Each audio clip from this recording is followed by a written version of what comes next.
Welcome to Reddit Reads r/ProRevenge. Our first Reddit post is from Horatius Scuggles. I got fired and went after the boss's money, his hotel, and his marriage. Back when I still was in university, I used to work for a hotel to make ends meet. When I started, the hotel very urgently needed new personnel, so I cut a deal with the old owner about getting to choose and pick shifts so I could visit my courses and exams. The old owner was a great guy. Speaking some extra foreign languages, I also got a little bonus each month on top. He owned multiple hotels, so I rarely saw him. But when he was in the house, he always made a point to have drinks with the staff, chat with us, and if we were free, he even invited those of the front desk to fancy restaurants who were not on shift. Fast forward. I had worked in the hotel for a few years now and was nearing the completion of my studies. So it wouldn't have been an eternity until I had to quit anyway, as I was of course more interested to work in my field of study. As part of my deal with the old owner, I mostly chose to work night shifts, allowing me to visit my courses at university during the day. People were grateful for the help in the beginning. To make up for my privileges, I had picked up the habit of doing some extra work in the dead of night other shifts would normally have to do, when I, on contrast, could have sat around and stared at the walls. And we became a rather tight-knit group, but over time people rotated in and out. When the old owner retired and his asshole of a son took over the business as the new owner, I already feared the worst. The new owner didn't like me very much. I never found out the exact reason for that one. I was at that point nearly the sole veteran left from when I started. Among the tasks I had taken on was doing light clerical tasks to ease the manager's job in the morning. For that I generally had to use the Manger's network account.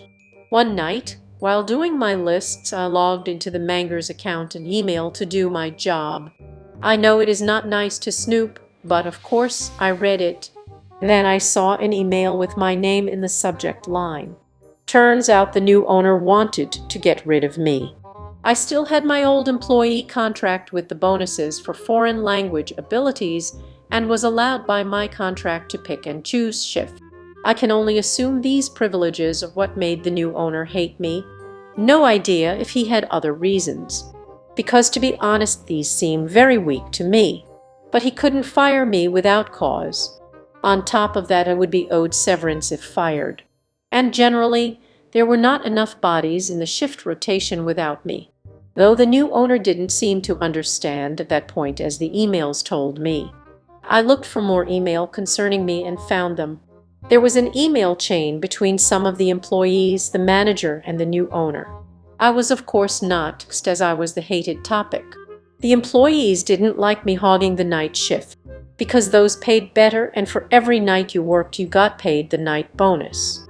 The new owner and my colleagues actively conspired to make a hostile work environment, so I would quit of my own volition.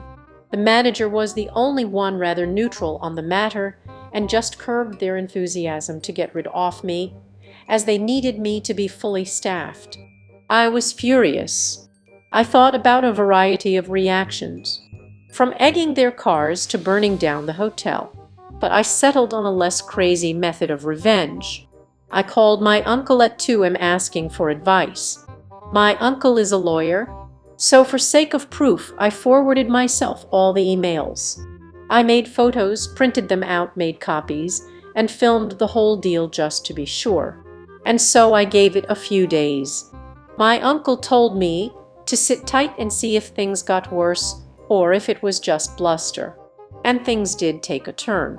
Snide remarks about my looks, clothing, and so on were only the tip of the iceberg. Some of the colleagues were just as professional as before. I always kept a spare shirt and suit at work, just to have a change, which suddenly disappeared.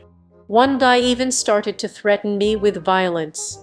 But the conspirators always left extra work for me or pond of shit duties they normally had to do on me. But I kept clenching my butt cheeks. I would not give them the satisfaction of saving on the severance or giving in. I am a big boy after all. which in the end was the reason they used to fire me. I did, however, stop doing any extra work I was not obligated to do. They still had to pay me severance. The next day, my uncle, with bundled proof of the email and all documented harassment by my colleagues, served the hotel my lawsuit. It started with wrongful termination and ended with harassment. Reportedly, the manager went white as a sheet when he realized where the emails must have come from. The new owner had been on vacation and had to cancel his expensive vacation in France to deal with this. Their counsel advised them to settle. So I accepted my severance and a hefty bonus on top, enough money to last me until the end of university without work. But that was not all my revenge. I had gone after the new owner's money. But in the next step, I went after the hotel. I had used all the spare time during night shifts alone to document every last violation of city, county, district, state, and federal law I could find. That went from minor things like some harmless mold under the kitchen sink to substantial violations like modifications to the building. So every renovation or change in floor plans needs to be signed off on by a committee, which can take ages. The building was under a limited form of historical protection by federal law on the ground of being built and inhabited by somewhat important historical figures a few hundred years back. There is also a grant paid to the new owner by the government for keeping the building intact as is. So with my uncle's help, I sent documentation of every violation I could find to the corresponding agency. In 1 month, everything from health, building code, fire safety, to the finance and work police crawled over the hotel. In the end, it was the building and fire inspectors that shut the place down. The new owner had done substantial renovations to the top-floor luxury apartments, which he used when he was in town. So the new owner had to pay back the grant, pay fines for unauthorized alterations to the building, endangering his guests because something wasn't built right according to fire code, and had to close down shop until the building was fixed. I also tipped off a friend who had studied journalism and worked at a local paper. The paper ran an article on all the violations accumulated, which tanked the business once it had reopened, as the newspaper article had led to horrible reviews. In the end, to afford all the fines, repayments, and building costs, the new owner sold the hotel as the cherry on top, so I don't feel too much remorse. But didn't do anything to stand up for me or help me either.